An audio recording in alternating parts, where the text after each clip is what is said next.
جو لوگ ایمان لائے اور عمل نیک کیے ان کے لیے خوشحالی اور عمدہ ٹھکانہ ہے۔ ذوالحجہ کا چاند نظر آ جائے تو ناخن نہ تراشنا، بال نہ کٹوانا مستحب ہے۔ اللہ کے رسول صلی اللہ علیہ وسلم نے فرمایا، جس نے ذوالحجہ کا چاند دیکھ لیا اور وہ قربانی کرنے کا ارادہ رکھتا ہے تو اسے بال اور ناخن نہیں تراشنے چاہیے۔ یہ روایت صحیح مسلم کی ہے۔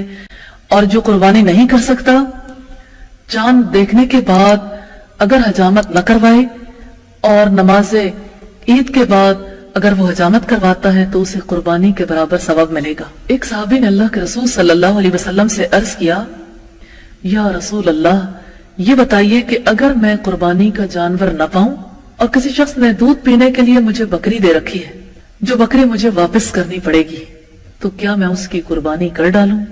آپ نے فرمایا نہیں، بلکہ تم نماز کے بعد اپنے بالوں، ناخنوں اور مونچھوں کو ترشوا لو اور زیر ناف بالوں کو صاف کر ڈالو تو تمہیں پوری قربانی کا ثواب مل جائے گا۔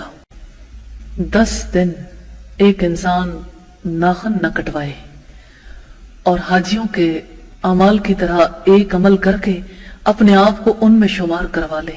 کتنے یہ ناخن ان دنوں میں ستاتے ہیں، لمحے لمحے انسان کو یاد آتا ہے، حالانکہ عام دنوں میں انسان کو اتنی زیادہ اس چیز کی ٹینشن نہیں ہوتی، اتنا احساس نہیں ہوتا، لیکن ذوالحجہ کے دنوں میں بار بار ایک ہی خیال آتا ہے، اور اس خیال کے ساتھ انسان کا لنک پھر ان لوگوں کے ساتھ جا جڑتا ہے جو اللہ کے گھر کی زیارت کرنے کے لیے پہنچتے ہیں، اور پھر سینکڑوں برس پہلے گزر جانے والی شخصیت جو اللہ کو بہت محبوب تھی، اس شخصیت کے ساتھ ایک رشتہ جڑ جاتا ہے۔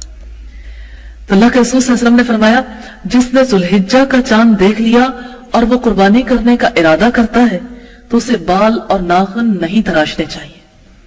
پھر بال کب تراشے جائیں، پھر ناخن کب کاٹے جائیں؟ عید الاضحیٰ کی نماز پڑھ لینے کے بعد، قربانی کے بعد اپنے بال تراشنے چاہیے اور ناخن تراشنے چاہیے۔